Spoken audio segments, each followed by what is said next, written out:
이 수업에서 보호주의 수입 할당량이 이젠 친숙해진 남한 사과 시장에 어떤 영향을 미치는지 살펴봄으로써 자유무역과 보호주의에 대한 우리의 논의를 이어갑니다. 보호주의 수입 할당량의 정의부터 시작하겠습니다. 그런 다음 수입 할당량이 남한에서 생산되고 소비되는 사과 가격과 수량에 어떤 영향을 미치는지 그래프를 통해 살펴봅니다. 마지막으로 사과 수입 할당량이 다양한 이해 당사자들에게 미치는 영향을 평가합니다. 이해 당사자로는 국내 소비자, 국내 생산자, 외국 생산자, 남한 정부, 총 후생이 있습니다. 정부가 보호주의를 시행하고자 하는 이유를 환기하자면 국내 재화 생산자보다 저렴하게 생산하는 외국 경쟁자로부터 국내 생산자를 보호하기 위한 겁니다. 여기 그래프에서 보시다시피 남한의 사과 시장이 있습니다. 남한 국내 가격보다 낮게 책정된 세계 가격은 사과 생산에서 비교 우위가 있는 국가들에 의해 확립된 것입니다. 따라서 남한은 사과를 더 싸게 수입하게 될 것이고 소비자들은 자유무역이 없었을 때보다 더 높은 수준의 소비자 잉여를 누리게 될 겁니다. 그런데 수입 할당량이 이 시장에 어떤 영향을 미칠까요? 보호주의 수입 할당량의 정의부터 시작해야 합니다. 여러분은 아마 이전에 수입 할당량이라는 용어를 들어봤을 겁니다. 수입 할당량이란 한 나라에 수입되는 특정 재화의 수량을 물리적으로 제한하는 것을 말합니다. 자, 이것은 분명히 관세와 다릅니다. 관세는 수입에 부과하는 세금입니다. 수입 할당량은 수입할 수 있는 재화의 양을 물리적으로 제한하는 겁니다. 여기 오른쪽에 있는 그래프를 보세요. 우리는 앞서 강의에서 살펴봤듯이 수입 할당량을 부과하기 전에는 남한이 많은 양의 사과를 수입하는 걸 볼 수 있습니다. QSK에서 QDK까지. 이전 수업에서 살펴본 내용입니다. 하지만 만약 남한 정부가 국내로 들어오는 수입량을 물리적으로 제한한다면 어떤 일이 벌어질까요?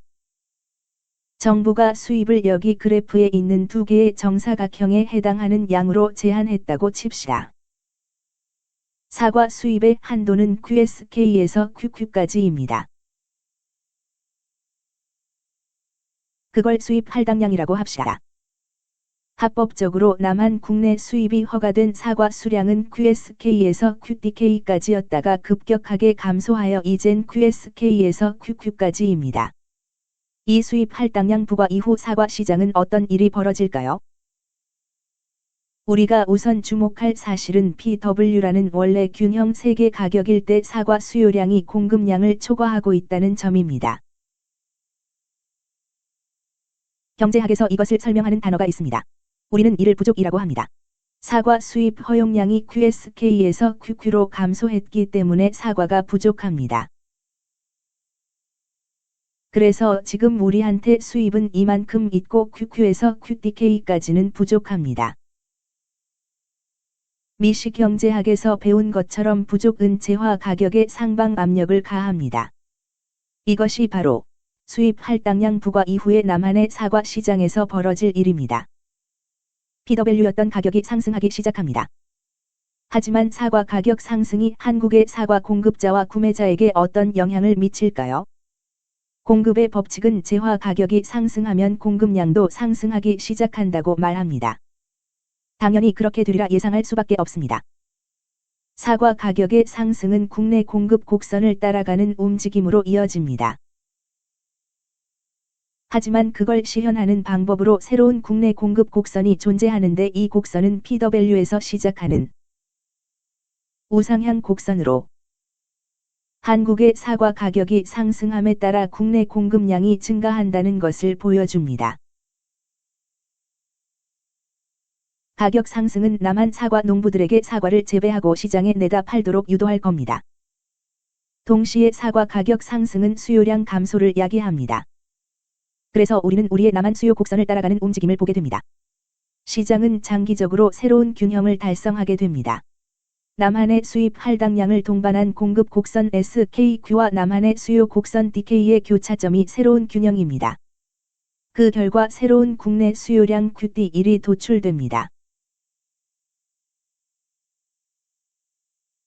국내 사과 가격이 오르면서 부족이 해소돼 부족 표시를 지웁니다.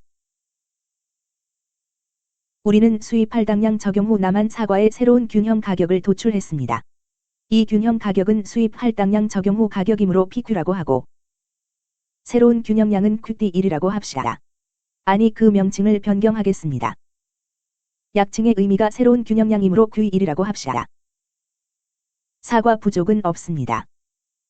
수입 할당량 부과 이후 사과가 희소해지면서 가격이 상승했기 때문에 국내 사과 재배 농가들이 사과를 더 많이 심도록 유도되었습니다. 따라서 결국 도출되는 것은 기본적으로 남한의 국내 사과 공급 곡선의 외향 이동입니다. 세계 공급 곡선은 이제 이 굵은 파란색 선으로 한정됩니다. 왜냐하면 수입할 수 있는 사과의 양이 실제로 제한되어 있기 때문입니다. 이것을 SW1이라고 합시다. 그렇다면 현재 국내에서 생산될 사과는 얼마나 될까요? 가로축을 따라 국내 사과 생산을 대변하는 두 개의 거리가 존재합니다.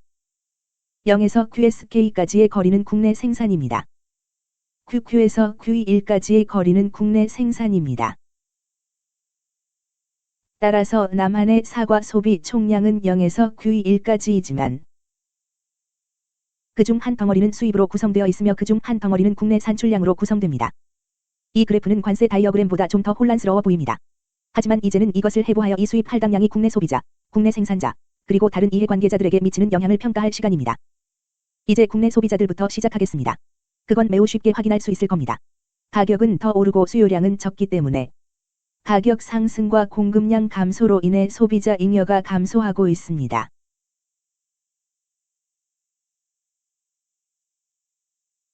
소비자 잉여는 이제 자유무역을 할 때보다 작은 삼각형이 될 텐데 그걸 다시 한번 노란색으로 음영 처리합니다. 소비자 잉여는 국내 수요 곡선 이하 모든 것과 새로운 가격 PQ 이상의 구역이 됩니다. 이것은 보호주의 수입 할당량 시행에 따른 새로운 소비자 잉여 구역을 나타냅니다. 국내 생산자는 어떨까요? 현재 국내 공급 곡선이 두 개이기 때문에 이를 도식화하기 좀 더 어렵지만 한 가지 분명한 것은 국내 생산자 잉여가 더 커질 겁니다. 왜냐하면 국내 생산자의 공급량이 더 많아질 것이고 그것의 판매 가격도 상승하기 때문입니다. 따라서 우리는 가격 상승과 국내 공급량의 확대로 생산자 잉여가 증가했다고 말할 수 있습니다.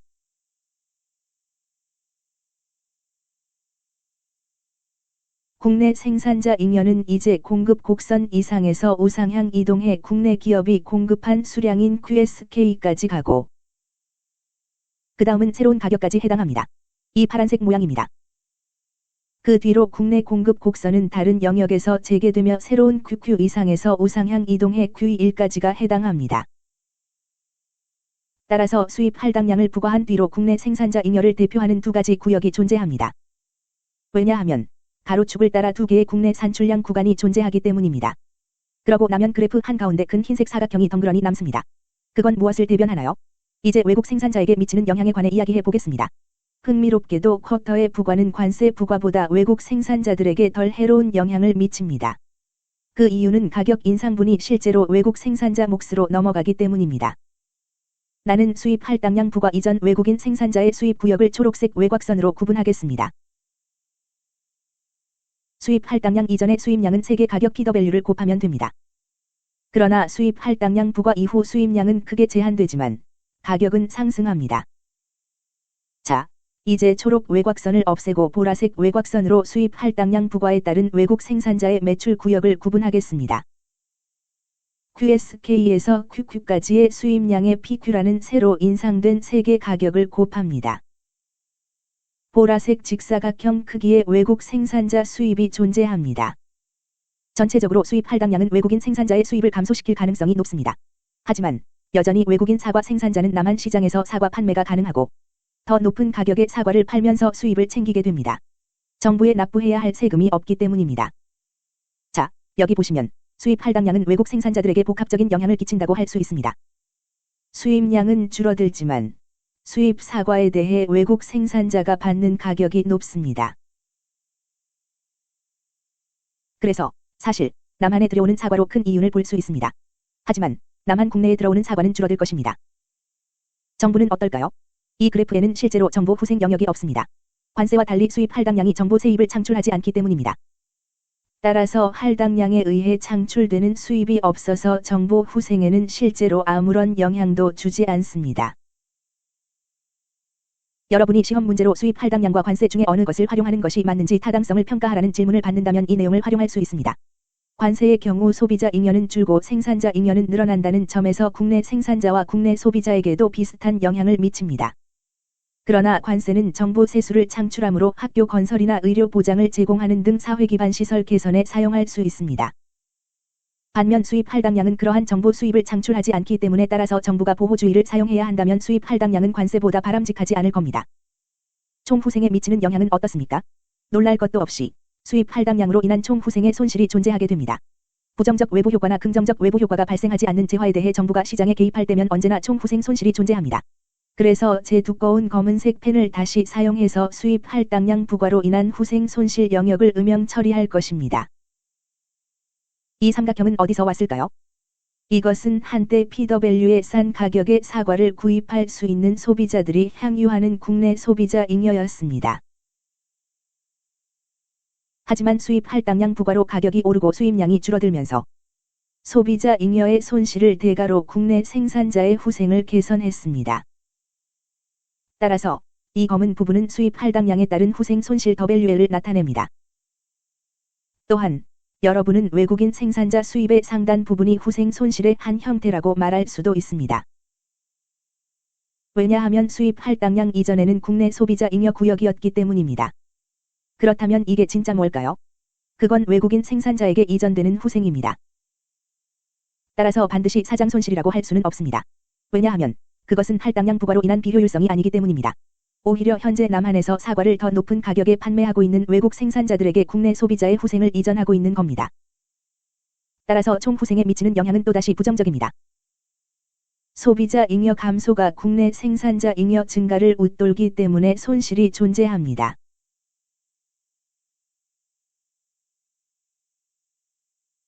또한 정보 후생도 없습니다. 우리는 보호무역주의 쿼터에 대한 완전한 분석과 평가를 도출했습니다. 수입 할당량은 특정 국가에 수입되는 특정 재화의 양을 물리적으로 제한하는 겁니다. 물론 모든 보호주의와 마찬가지로 수입 할당량의 목표는 생산자 잉여와 생산자의 수입을 증가시킴으로써 국내 재화 생산자를 보호하는 것입니다. 그러나 이것은 국내 소비자의 이익은 물론 수입 할당량이 아니었다면 해당 수출국에서 훨씬 더 많은 재화를 팔았을 외국 생산자의 이익을 희생한 대가입니다. 한편 수입 할당량과 관세 사이의 가장 큰 차이점은 수입 할당량은 실제로 재화를 시장에 내놓는 데 성공한 외국 생산자의 판매 가격을 높인다는 겁니다. 그래서 수입 할당량은 실제로 국내 소비자들로부터 외국 생산자들에게 후생을 이전합니다. 게다가 수입 할당량은 관세가 하는 것처럼 정보 수입을 창출하지 않습니다. 따라서 해당 국가의 주민들에게 공공재 또는 가치재를 공급하는 데 사용할 여분의 세금 수입이 존재하지 않습니다.